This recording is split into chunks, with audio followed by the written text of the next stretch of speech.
A swirling void dominates the space around Wally, its center a dark, consuming sphere framed by violent rings of red and orange energy. Within that glow, Barry's voice echoes in Wally's mind, asking if he knows who Schwarzschild is. Wally, suspended before the vortex, can only admit he doesn't. Barry appears before him. He reminds Wally to call him by his first name, then begins explaining, calm, steady, almost instructional, how Schwarzschild discovered the first exact solution to Einstein's gravitational field equations. As Barry speaks, Wally's eyes glow brighter, reflecting the spiraling storm around them. Barry's tone darkens. Genius, he says, always comes with a cost. Wally reaches toward the black sphere, watching its molten edges spit fragments of light. Barry continues, recounting Schwarzschild's grim fate. After serving on the front lines of World War I, the man had fallen to a ravaging illness, something that consumed his body, eating away at his skin. The red glow intensifies, as if the void itself responds to the story. Confusion and fear twist in Wally's voice as he demands to know why Barry is telling him all this. Barry's answer is heavy and inevitable. Everything has a price. The words strike Wally at the moment the energy surges beneath him. The ground shatters, light erupts around his limbs, and he screams a desperate refusal, "No!" as the violent force pulls him toward the darkness. The echo of Barry's warning still lingers in Wally's mind as the scene shifts to an open, dusty landscape. A large transport vehicle looms behind a small gathering of rogues. Captain Cold steps forward, sunglasses reflecting the pale sky, and casually asks Wally if he wants to go rogue. The others stand nearby, watching him, waiting for an answer. Wally stares at them, shaken, the weight of what he just experienced still gripping him. His mouth opens, but only a fractured sound escapes. Before he can steady himself, Lisa Snart jogs toward him, concern etched across her face. She tells him he looks like he's seen a ghost. Wally forces himself upright, insisting he's fine, then sharply refuses. There is absolutely no way he's going anywhere with them. Digger steps in, loud and dismissive, calling Wally a freaky little twerp and insisting they don't need him, they can do the job without him. But Captain Cold doesn't budge. He shuts Digger down, stating firmly that Wally is coming with them. They owe it to Rudy. The group stands divided, the tension split between Wally's refusal and Cold's certainty that he must join them. Wally steps forward, confusion tightening his expression. He asks what they mean and why his father didn't send them. The rogues exchange looks, and Lisa Snart steps in to answer. She explains that everything has become complicated. His father started digging into the wrong parts of Project Olympus, and now Thawne has him. The words hit Wally like a shock. Lisa adds that he believes his father is still alive, but before she can finish, Wally bursts out, stunned that they even think he might be alive. His fear rises fast, but Captain Cold cuts in, telling him to take it easy. Cold walks beside him as they move across the dusty ground. He tells Wally that he and Wally's dad go way back, that Wally's dad has saved his life more times than he can count. Thawne has been playing a long game with all of them, Wally's dad included. Captain Cold stops in front of him, lowering his voice. They're going to find Wally's dad, he says, and Wally's dad would want them to make sure Wally is safe too. Wally looks down, suspicion clouding his face. After everything he's heard, everything he's seen, he looks back up and asks the only question that matters now. How does he know this isn't just another trick? The small Grodd clings to Wally's leg, letting out a startled, instinctive cry. Wally crouches beside him, worry etched across his face. He asks the little telepath the question he can't ask anyone else. Can they trust the rogues? Are they lying? Grodd's voice slips into Wally's mind, calm and certain. Not lying. Wally exhales slowly. Grodd leans in closer, projecting another quiet thought. Grodd and Wally careful. Wally nods back at him. Always. They walk toward the transport where the rogues are preparing to move out. Wally finally gives his answer. He's in. He asks what the plan is. Digger doesn't hesitate. He tells Wally the move is simple. We take the fight straight to Thawne. Nearby, Jesse quietly watches from behind the transport door. Digger calls out again, laying out the rest of the plan with blunt certainty. We take down our target, find Wally's dad, and put all this chaos behind us once and for all. The decision is made. Wally stands with them now, ready or not. Inside a vast, high-tech command center, rows of screens cast a cold blue glow over the room. One screen shows the Rogues and Wally preparing to move out, their figures captured from a distance. Eleanor watches the footage with her arms crossed, while Colonel West stands beside her, expression hard. West breaks the silence first. He notes that she has Jesse under her control, admitting he never trusted her. Eleanor responds coolly, insisting that Trickster remains loyal to protect Olympus. Her voice tightens as she continues, frustration boiling over. The others, Snart, Lisa, Digger, are deluded in her eyes. She gave them everything, elevated them to something more than human, and still they cling to their loyalty to West. She can't understand why. West turns to her, eyes steady and unflinching. He tells her plainly that of course she doesn't understand. She's never truly been close to anyone. He speaks of Snart, Lisa, and Digger, not as assets or soldiers, but as comrades forged through war, brothers and sisters who stood with him in the worst moments of their lives. The divide between them is unmistakable. Eleanor's manufactured loyalty versus West's earned loyalty. The screen continues to glow behind them, showing the people she believes she created, and the man they still trust more than her. Colonel West's face tightens as he watches Eleanor, the glow of the surveillance screen reflecting off his glasses. He tells her plainly that she's the one who turned the Rogues into weapons, and now they're coming for her. Eleanor doesn't flinch. She looks at the live feed of Wally and the others moving into position, her posture calm, almost anticipatory. She tells him to let them come. She's counting on it. The others, she says, will die, but West's son, Wally, is the one they've been waiting for. West turns toward her sharply, confusion and anger rising. He demands to know what she means. Eleanor steps forward, her gaze fixed on the screen where Wally sits with Small Grodd at his side. She explains that Wally is the key. He is the link between them and their ultimate goal. And whatever they plan, whatever they intend to unlock, it hinges on him. She finishes coldly, declaring that Barry Allen's sacrifice will not be in vain. The room hums with machinery, but the tension between them is louder. West horrified, Eleanor resolute, and Wally unknowingly walking toward the center of a plan far larger than he imagined. Their transport cuts through the sky, engines burning a trail across the clouds. Inside the cockpit, Captain Cold grips the controls as he asks Digger how far they are from their destination. Digger, lounging with a lollipop, answers casually, about 25 minutes. Cold nods and says they'll make their call soon. His voice drops lower as he outlines the plan. Tell Eleanor they've got Wally. Keep her convinced everything is unfolding exactly the way she wants, and then Digger leans forward, waiting. What comes next?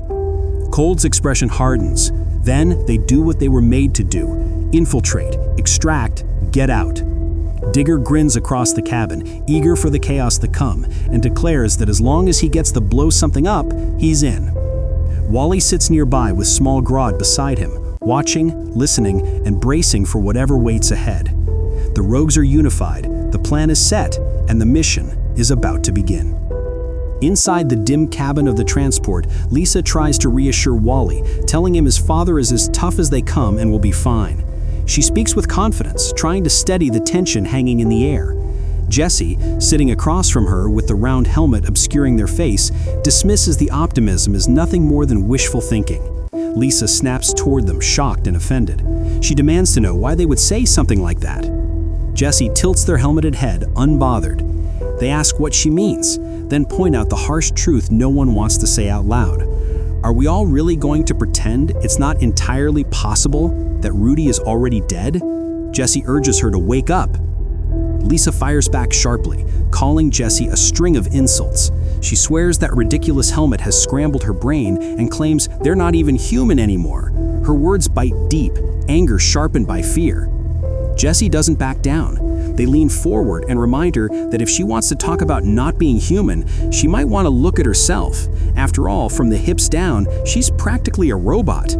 The tension in the cabin snaps. Lisa fires at Jesse to shut up, her voice sharp and emotional. Jesse shoots right back, their tone edged with painful honesty. They remind her of something she doesn't want to acknowledge. What if Thawne could simply shut down her cybernetic legs and force her back into a wheelchair? Had she ever even thought about that? Before Lisa can respond, the cabin floods with an eerie red glow.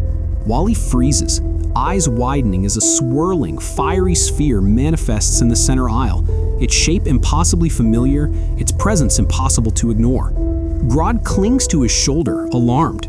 Jesse notices Wally's sudden stillness and calls out to him, asking if he's okay. Wally can barely form the words. He steps forward toward the burning void, transfixed. He asks, voice trembling, if the others can see it too. The red light swallows the hallway as the strange, impossible phenomenon pulses before them. The corridor glows in ominous red as the sphere tears open inside the jet. Lisa calls out to Wally, trying to understand what he's seeing, but he keeps moving forward.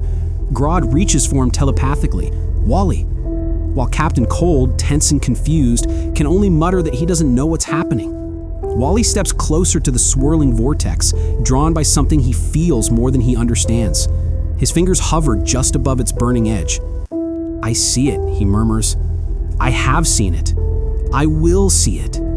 The sphere pulses and time folds in on itself. Moments blur. Versions of Wally appear and vanish, past, present, future, each replaying thoughts he has already spoken and those he hasn't yet. One echo repeats the words he said earlier. Do you guys see that? Another echo speaks a line he hasn't said yet, a moment pulled from his own future. I saw myself. I saw me. Lisa rushes toward him, desperate to reach him. Wally? He turns to her, shaken, the words spilling out.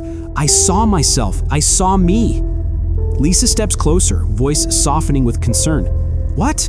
Look, I think you better sit down, okay? Wally doesn't move. The timelines ripple around him, overlapping as he stands frozen between them, caught in past, present, and future at once. The air inside the jet fractures with red light as Wally's timeline collapses in on itself. Echoes of him flicker violently through the corridor, past versions, future versions, overlapping and screaming fragments of moments he has lived or will live. I saw myself. I saw me. Do you guys see that? See it. I have seen it. I will see it. Echoes slam into the next, layering over Wally until he can no longer tell which version of himself is the real one. His knees buckle. No! He screams, clutching his head as lightning bursts off his body in jagged arcs. Make it stop! Make it stop! The pain spikes again. No! The timeline crushes him, voices of himself cycling endlessly around him, drowning out everything else. Wally drops to one knee, gasping, eyes burning with uncontrolled power. Make it stop, Grodd, please. Grodd rushes to him, small hands reaching out, eyes glowing with telepathic focus. His voice enters Wally's mind with a grounding calm. Wally only here. Wally only now. Only now. Grodd's presence anchors him, pulling him away from the spiraling chaos of his own fractured timeline. Wally clings to that single point. The jet glides over the mountains as the sun bleeds orange and pink across the horizon. Inside the cockpit, Captain Cold glances back toward the cabin, tense and confused, trying to make sense of the chaos erupting behind him. Lisa meets his look with uncertainty. She wishes she understood what was happening, but she is just as lost as he is. Digger leans back in his seat, the lollipop shifting between his teeth, unimpressed by the panic. He urges the others to pull themselves together as the jet sinks lower through the sky. Beneath them, the forest breaks open to reveal a familiar clearing.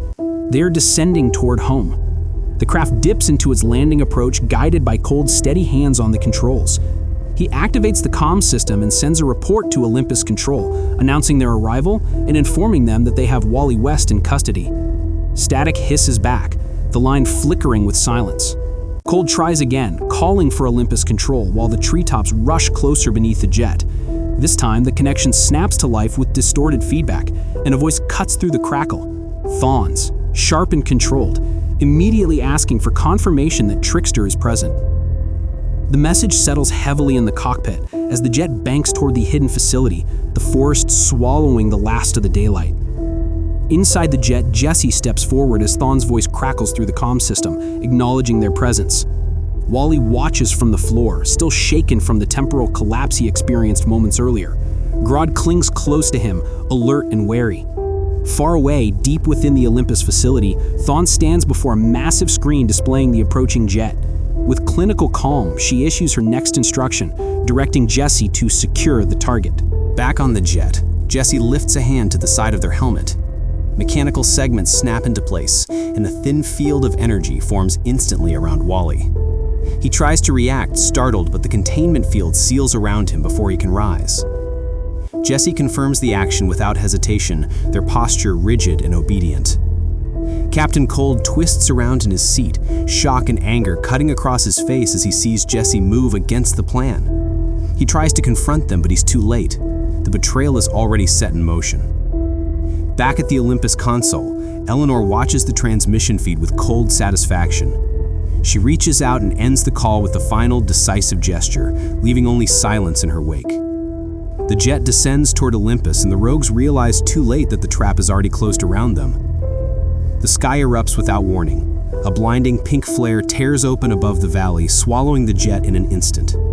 Fire blossoms outward like a newborn sun, the shockwave rippling across the mountains and shattering the quiet of the fading day. Smoke and molten debris spiral upward as the craft is obliterated mid-air.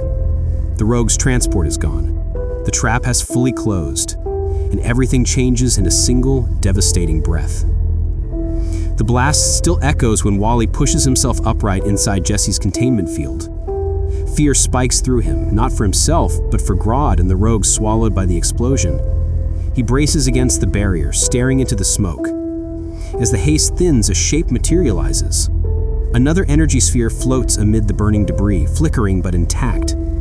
Inside it, the rogues are alive, stunned, weightless, but safe. Realization hits Digger first, his shock giving way to disbelief as he recognizes the source of the shield. Grodd, shaking and nearly spent, clings to consciousness.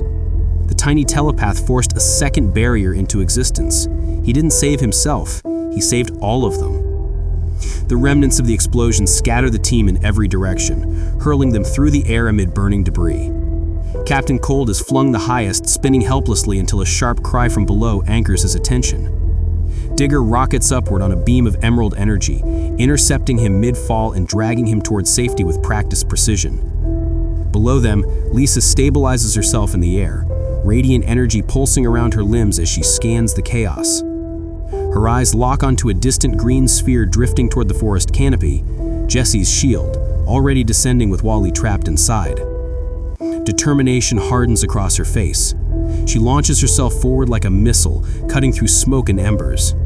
Cold shouts after her, trying to reel her back, but she doesn't so much as hesitate. The blast, the betrayal, the near death, everything only pushes her faster. She aims herself straight at Wally with one clear intention burning through her. This is going to hurt. Jesse's containment sphere drifts lower through the burning treetops, carrying both him and Wally toward the ground. Inside the bubble, Wally thrashes against the smooth interior, panic mounting as the forest rushes up beneath them. He claws at the barrier, desperate to break free. Jesse tries to maintain control, guiding the sphere through falling debris and streaks of lingering energy, but Wally's agitation keeps building. His pulse spikes, the echoes in his head, the explosion, the fear for everyone else, everything crashes together at once. Something inside him snaps. Speed energy erupts from his body in a violent burst, golden and wild, shredding the controlled calm of the sphere's interior. The bubble warps under the strain as Wally unleashes another surge, forcing Jesse back. Wally's energy crackles in unstable bursts as he forces himself upright, debris still raining through the burning forest around him. Jesse lies nearby, groaning as he tries to push himself off the ground, the impact having knocked the wind out of him. He attempts to speak, trying to recover some sense of control, but Lisa is already on him. She tears through the clearing in a streak of golden energy and intercepts him mid-sentence, sending him tumbling violently across the forest floor. His pumpkin-shaped helmet rolls to a stop, only to be pinned beneath her boot. Wally steadies himself as Captain Cold approaches, checking him for injuries. Wally's attention flickers immediately toward Grodd, weak, trembling, and barely conscious after using the last of his strength to save them. Cold acknowledges the cost of the small telepath's effort, the toll carved clearly into Grodd's exhausted body. Digger moves in as well, shaken but alive, while Lisa stands firmly over Jesse's helmet, already aware that their original plan has been compromised. the element of surprise is lost. Jesse's betrayal has alerted Thawne, and any hope of a clean infiltration is gone. Who knows what Thawne has waiting for them inside? In the depths of Olympus, Colonel West is dragged forward by armed guards. He fights against his restraints, shouting desperately for Eleanor to stop, insisting Wally is only a boy. Eleanor dismisses the notion immediately. In her view, Wally has long since stopped being just a child. He has become something more, something vital. To her, Wally represents the final connection between her grandfather's work and Barry Allen's legacy. As she walks, she reveals the calculated steps she took to reach this moment. Encouraging Barry to befriend Wally had been her idea. She manipulated Barry's compassion, knowing his altruism made him vulnerable. She convinced him the boy needed guidance, that he showed promise. Barry, trusting and hopeful, exposed Wally to things he never would have otherwise, if not for Eleanor's deliberate orchestration. West struggles harder, horrified by the realization of how thoroughly she manipulated both Barry and his son. His voice breaks as he demands to know what she has done. Eleanor leads him to a containment chamber filled with swirling, violent energy. She explains that the process always required a sacrifice. Originally, it was meant to be Barry Allen, but Wally changed that. West's panic surges into a desperate cry for answers again and again, even as the guards hold him back. The truth stands before him, undeniable. Eleanor is prepared to use his son, and the sacrifice she intends to make is Wally. The chamber thrummed with violent, blinding energy. Before the machine, an enormous, blazing construct of light and motion, Eleanor Thawne stepped forward, her silhouette framed by looping arcs of red-white lightning. This, she revealed, was the true purpose of Olympus. Every experiment, every manipulation, every sacrifice had been building toward this singular moment. She explained that she and Barry Allen had created a doorway, an unstable, impossible threshold, and that Wally West was the key required to open it. As the machine roared, the words became less explanation and more revelation. Olympus existed for this doorway. Barry had helped build it, and Wally's connection to the Speed Force made him the final component needed to activate it. She moved toward the platform labeled the COSMIC TREADMILL, the light intensifying around her as the purpose of everything she had orchestrated snapped into place.